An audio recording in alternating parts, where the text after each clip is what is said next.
Hello, beautiful moms and entrepreneurs. My name is Sharice Walker, and I'm your host of the Unbreakable Mompreneurs podcast. This is a place where we come together to learn, grow, and inspire. So sit back, relax, and let's get started. Hello, Unbreakable Mompreneurs. My name is Sharice Walker, and today I'm here with Brenda Neckvatal, and she gets to talk about the fun subject of employees and relationships and interpersonal relationships and how to deal with challenging behaviors with employees. So some of you may not be the solopreneurs that others are, and that you do have a team of people. And so Brenda, without further ado, why don't you introduce yourself? Yeah, absolutely. So I joke around and I tell people that I'm a recovering human resource professional. I've been doing it for about 30 years. And I'm affectionately known as the Grim Reaper, like most other HR people are. So it's yeah, but honestly what I do is that I help leaders really slice through the drama and help them strategize and get through all of that and help their team grow in record time. And so really kind of understanding that they have to get the people side of their business right. That's what I focus in on. And I know a lot of people, when they start hearing that, they're kind of like, well, that just sounds so soft. But you know what? It's not soft. It's really understanding how to set the proper expectations with everybody equally so that there's unanimity throughout the entire group. Everybody's on the same page. Leadership is not easy. It is not for the faint of heart by any stretch of the imagination. And the more leaders are actually able to build skill set in this area, they're going to find more wisdom. And wisdom is one of those things where it's just more profitable than silver, and it yields way better results than gold, right? So it's the one thing that you can take with you wherever you go. And it's always compounding. So wisdom is constantly compounding. And so when you understand what motivates people to do the things that they do, when in relation to difficult people or difficult people problems, you're going to find it's not going to be all sunshine and rainbows, but what you will find is that you'll be able to navigate through it a lot easier. Very, very true. And I think that that's the part. I remember I used to run some colleges, and we had 3 different buildings, and there was a parking lot in between each building. And when we were up for accreditation, one of the accreditors came in and said, Sharice, it's amazing how you've turned a parking lot into a community, because he was Yeah. shocked at how, I mean, we had 22 different programs and there was multiple different departments. And I just had a no tolerance policy to be able to make sure that, like, the nursing program had to get along with the vet tech program and Yep. this way. And so it was just no excuse. And to have 700 students and over 150 employees, it's tough sometimes, but it's possible to create a community and get along. So tell us some of the horror stories of, these bad experiences where you come into this organization, you're like, wow, this is a dysfunctional family. And what some of the tactics were that you used or methods to be able to get it to where they got along and they liked each other. Yeah. So, and it was funny because I was just doing another podcast interview, and I in the middle of it, all of a sudden I was reminded of this story. So I was the number 2 person, and a lot of my background is in retail. Okay. So I've got retail, I've got HR, it's all mushed into one. But I've been in an HR seat, honestly, since like 2002, something like that. So it's been a hot minute. Yeah. But all the other stuff that I do is always HR related. Safety, all the new hires. It's like I was always that person in retail. So, and leadership and management. So I was assigned, I was also the fix-it person, right? I have this uncanny ability to like take things apart, put them back together, no missing parts, and everything runs just fine. I can identify, like, if you say we need to get to this point, I literally can map it out in my head just like that and tell you what it is that we need to do to get to this spot. So I have this thing about identifying patterns about how things work and fit together. So I had I was put in a store as a number 2 person, and it as the ops manager, it was broken. I mean, it was People did not like each other. Managers did not like each other. I mean, it was like, oh my God, what did I get myself into? So, and I wasn't like the store manager. So I didn't have reigning authority over everything. I was sent in to hopefully influence the store manager as the ops manager, which by the way, that doesn't work if you're in retail. Don't do that to your people because it does not happen. So there was a group of people that worked in part of the store in kind of like an enclosed area, and they did not get along with the store manager at all. And in he was a nice guy, but he made things really worse. Like he never thought about what he said before he said it. And he was trying to be all alpha and macho, but he didn't have, on top of it, he didn't have the confidence. And look, there's nothing wrong with being alpha and there's nothing wrong with being macho.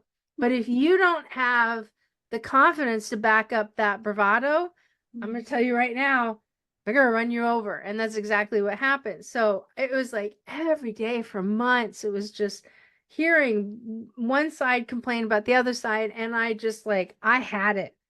And I'm like, you know what? I'm done with y'all. I said, I pointed to the store manager, come with me right now. And he goes, what? I said, just do it. And he goes, okay. So we walked in to their area, to their department. And I said, I want everybody in this room to put your work away and come right on up here. And they're all kind of like, oh, we've never heard her talk this way before. And so I'm like, do it now. And so they did. They put all their work away and they're like, nobody knows what I'm doing. Store manager's kind of freaking out a little bit. I said, I am sick and tired of you guys acting like a bunch of buffoons towards each other. I said, you're all toxic towards one another. It's always somebody's done something wrong and somebody opens their mouth. I said, I'm sick of it. So this is what you're going to do. You're going to have a really good freaking day. Of course, I didn't say that word. I said something else. I said, so what I want you to do, and now in their room, they also had a full wall that was nothing but mirrors. I said, I want everybody to line up against the mirror and I want you to face the mirror right now. And they all kind of said, and I said, you too, and the store manager. And they're all kind of like, what is she doing? Right? So I said, now this is what you're going to do. You're going to have a really good freaking day. And the reason why we're going to do this is because we're going to rewire your brain. So what you're going to do is you're going to stand there and you're going to look at yourself and you're going to smile for a whole minute, starting now. And I'm like, do it. And so it's just sitting there. And within like 5 to 10 seconds, they start laughing. And this is like the dumbest thing that they've ever done, right? And I'm like, don't you stop. And so everybody's now cracking up. And they all look at me and I'm like, okay, I'll let you stop at 30 seconds, but understand that, look, you guys are going to have a good day now. All right. You want to know why? Because I just rewired your brain. I said, y'all are laughing. You're having a good time. You came in here all cranky and cantankerous. And look, take this moment right now. I'm going to walk out. You guys have a good conversation about how you guys are going to work together. And I told him, I said, because there isn't enough hair dye for me to be able to survive this, right? And I took advantage of the humor because everybody was already laughing. I said, now's your time. Now, this lasted for 3 weeks, which was amazing, until somebody said something stupid and the whole thing happened all over again, right? And I told the manager, I said, you have to lead the way. I said, you have to change your perspective of these people. If you don't do it, I can't keep lining you guys up in front of that mirror and change your brain chemistry, because it's not going to happen the next time we do it. And he goes, really? I said, no. I said, I can't keep fixing this. I said, you've got to get better at talking to people. You got to get better at being respectful. And at the same time, you got to hold them to account, and you're not doing it. And they're running all over you. Mm-hmm. I said, trust me. I said, if this company gave me the approval to go ahead and write people up without having to get your blessing for it, everybody's file would have been full by now. And it's not to be a witch or anything. It's because this is what was needed to actually correct people. And every time I've talked to you about it, you said no. So you're kind of standing in your own soup, right? So it was something that I did. That was a very creative moment. It worked. That's good. But that's not something that we can do every single day, Mm-hmm. That was a one-off, and it did. We had 3 peaceful weeks. It was great. And then just, I don't remember how it went downhill. I came in later and I heard that, World War III had commenced. And I was like, well, all right, well, that was short-lived. But But you make a good point though. I do believe it is the leader. If the leader lets things go, if the leader, it's just like being a mom, yeah, with kids. If yeah, you're gonna let the kids run all over you, then they're gonna act like brats. And if there's no firm boundaries and expectations, they're going to take advantage of that, just like employees do. Employees need to know. Like I used to have, I mean, I look back at some of the things I did, and I'm like, wow, I would never do that now. But it worked. And I think it's a different time, different place. And so you have to be adaptable. But do you find that it buck stops at the top? Like the culture is kind of created by the leader? culture is always created by leak. So culture is 100% responsibility is the apex leader of the organization or the group or whatever. Mhm.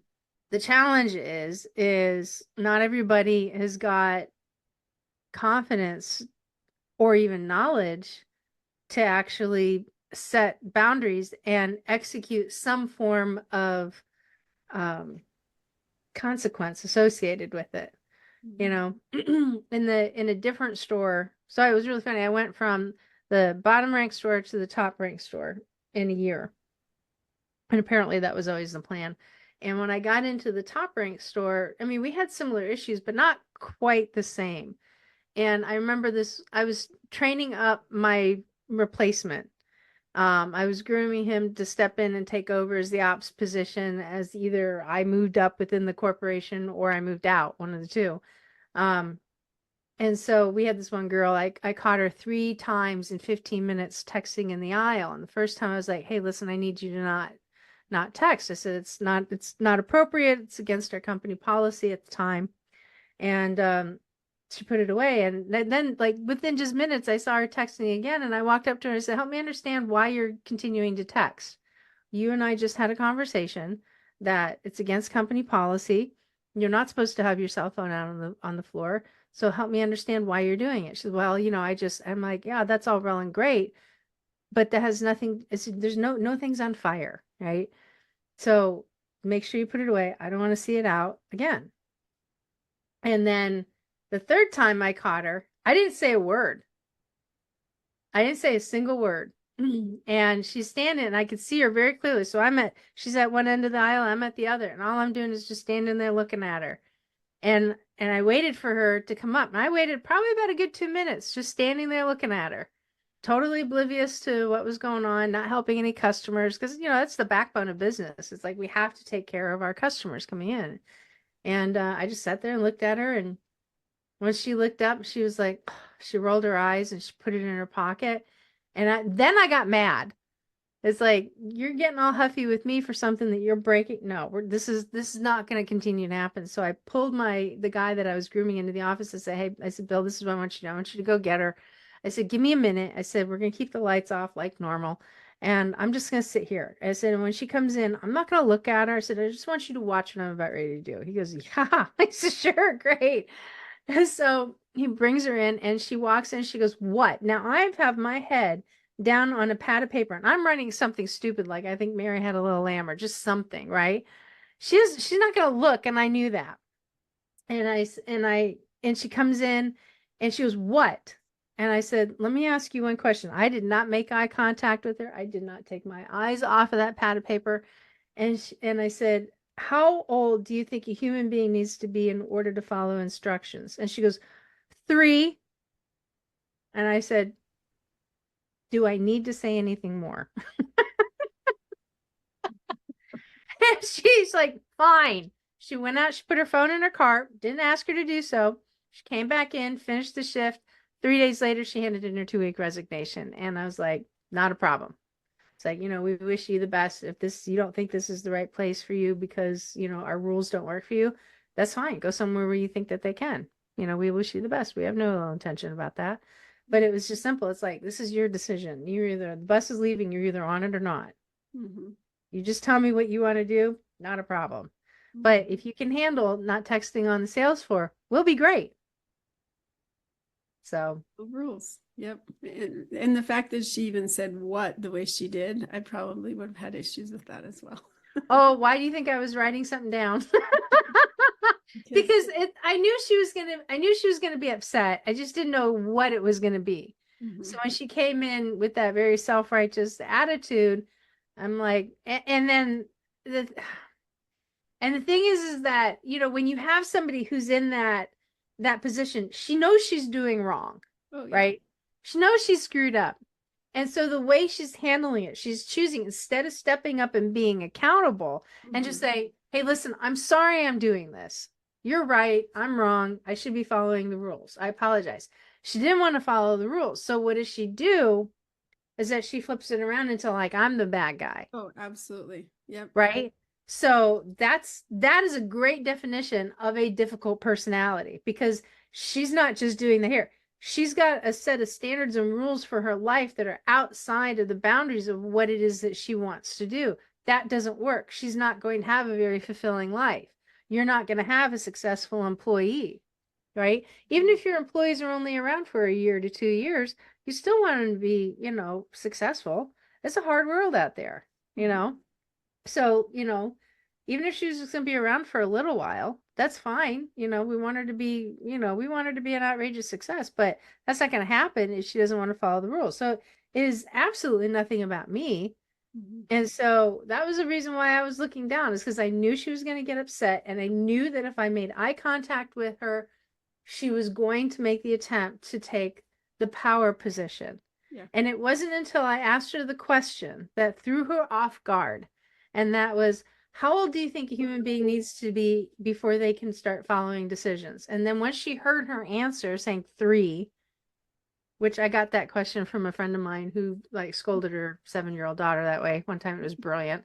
And there's nothing wrong with standing on the shoulders of the giant 7 So um but it was one of those questions, she wasn't expecting it, and it disarmed her.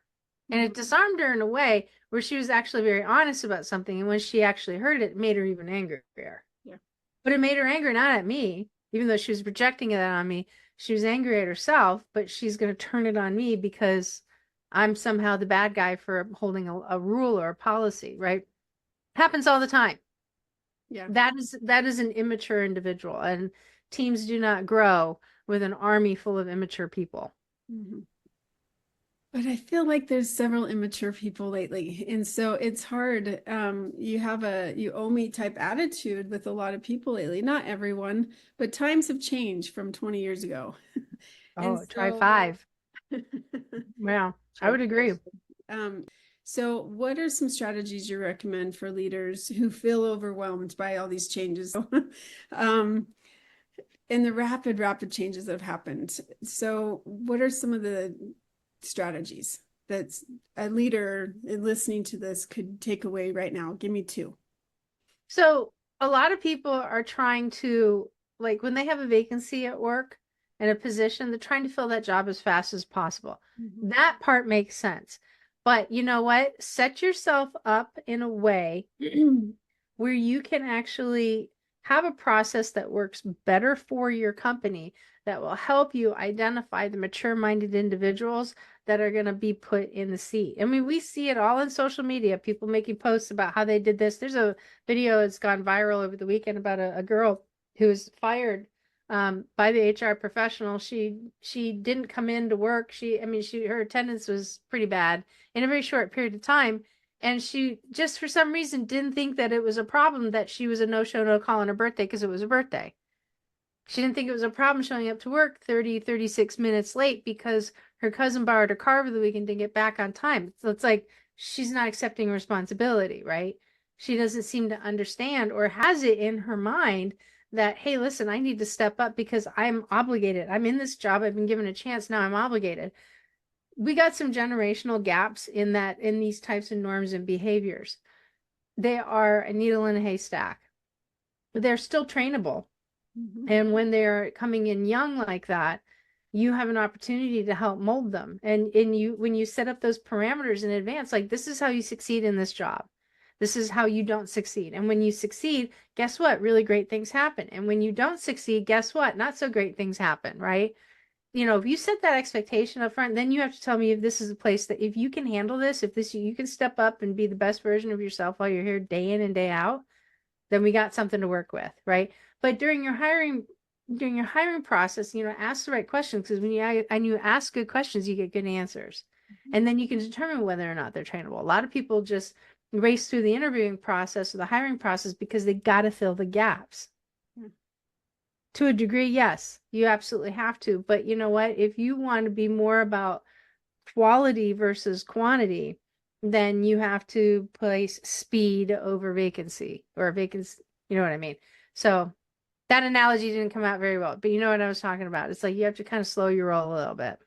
No, I agree. And I hear so many entrepreneurs say, well, I can never grow because I can't find any good people. And I kind of chuckle and I say, well, actually, then you need to look at yourself, because if you think you can't find any people, it's really yourself that you're having a hard time with. When there's constant turnover, you got to look at the leader, like look at the person pointing back, how many fingers, right? And there's 3 pointing at you. And so I think that's the part where there still are some that I've actually said, you are so fantastic. Are you looking for a job? While they're in a retail or whatever, I'll hand my card or something, because it's incredible. Some of the people that they do take ownership, and they kind of like what I did, they act as if it's their own company and they take pride in it. And so if you set that expectation and you take the time to interview, like you said, you can find those people. Yeah. Whereas the other ones that can't get off their daggum phones, just let them go. It's all good. All right. So one last question. Yes, ma'am. We're sitting on a park bench and your 19-year-old self came and sat next to you. What advice would you give her? My 19-year-old self, I was not crazy about who I was. I was 19. To be honest with you, my 19-year-old self, I would be like, you know what? You are worth far more than what people are telling you. No, I would literally take that girl under my wing and just like, you got way more than what people are giving you credit for. Yeah. I like that. And that's so true. And that goes for any age and any person. So thank you for that. Well, if people, specifically our listeners, wanted to find you, how would they get a hold of you? Oh, absolutely. So actually, you know what I do want to do? I want to give your listeners a free gift. I want to give them something. Look, this stuff is not easy, but I'm going to give you 3 shortcuts. And if it's a free course that you can take, there's no strings attached to it. If you go to yobrenda.com, because it's a heck of a lot easier to spell than my last name, you're going to be able to go ahead and submit your information and take my impact scripts. And these are 3 scripts that I use. I've been using them for a long time to help cut through to the drama and actually get to the root of what's going on. One of my favorite ones to use that I've used forever, apparently I do it on everybody, is called Help Me Understand. Help me understand what is going on. Help me understand this. Help me understand why this happened. Help me understand how we got here. Help me understand why you believe something is the way it is, right? When you do that, what you're doing is you're actually carving out the person that's involved, and you're only solely focused in on the facts. And so it is such a great phrase because it helps you dig down, and it helps you eliminate all the fray that comes with drama and working with people in general, and then also like the real super challenging ones. And it is absolutely fantastic. So there are 3 scripts that will help you do that. And when you go into yobrenda.com, what you're going to do is you're going to put in your name, you're going to put your email, and then it's going to ask you, what's the one thing that you heard today that you took away from this interview, from this session? And because I like knowing what people like embrace. So that's how you get it.